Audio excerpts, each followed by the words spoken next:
Wait, these people are going to... Okay, the name is Eddie. Just focus here. Don't worry about me. Okay. I'm from True Legal. Can you introduce yourself, please? I'm Andre Gaum, ANC MP. Okay. And I'm from the Western Cape. So you are here today. It's a kind of a campaign your people are putting out for the people. What will ANC do for people in the Western Cape if you should be elected as the premier? The ANC is here today to show our support to the minstrels here in Athlone.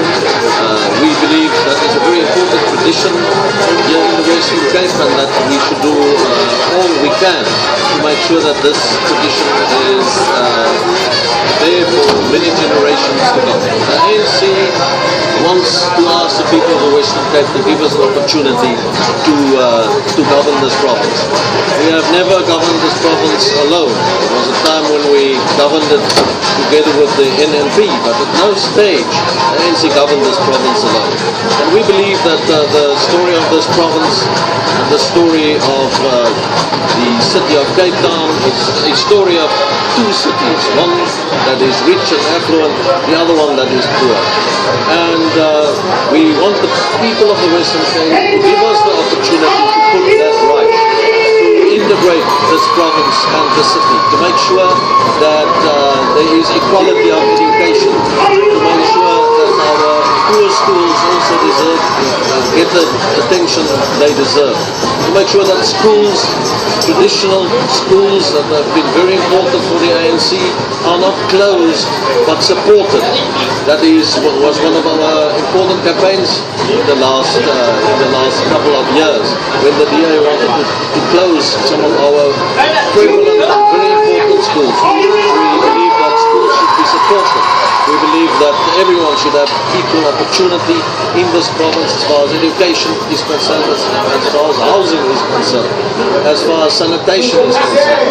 We cannot believe it that the DA is still persisting in its efforts to have this pota situation. We believe that the sanitation situation in the province should be put right, that everyone should be afforded equal opportunities across the board.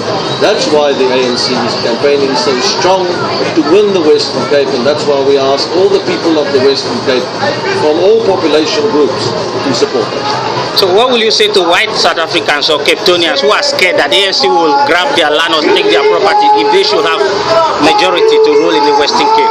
The story of the ANC is a very good story.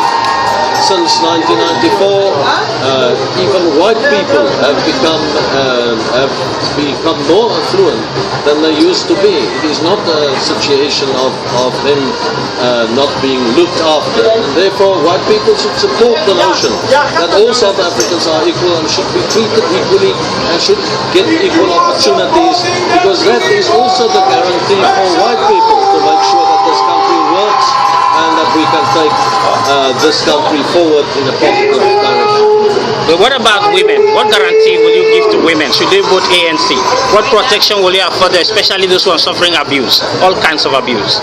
Yes, I think the ANC has been a wonderful example of the party that has really, the organization that has changed the situation for women in this country. As a party, we even have a policy that 50% of the people in Parliament should be women. I think the ANC has done across the board more for women than any other organization worldwide. We are actually taking the initiative in changing the lives of women for the better, and for that reason alone, it is quite clear that women should support the ANC so that we can forward this cause. There seems to be a lot of arbitrary eviction in the Western Cape going on lately. What is the ANC going to do to address that?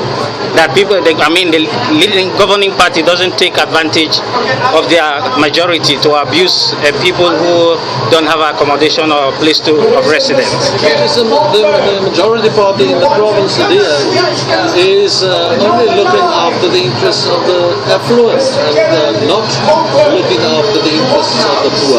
That has been clear from service delivery in this province. There has been service delivery, yes, but more in affluent areas. Even this bus service, rapid transit service that has been put in place, it's been put in rural areas and in affluent areas first. Why is that the case? It is in the first instance those who cannot afford transport who need that, and therefore it should have been rolled out very differently. And I think that has been a pattern coming from the DA in the province. They haven't put the interests of the poor first. The ANC is in the first instance a pro-poor party, and therefore people who are poor, especially also in this province, actually they do not really have another option but to support the ANC, to take over this province for the first time now, so that we can exercise our pro-poor policies to the benefit of the poor. Thank you so much for your time, sir. We will talk again. We'll take your message there to the people, the electorate, and see the reaction. Thank you so much for your time. Thank you very much.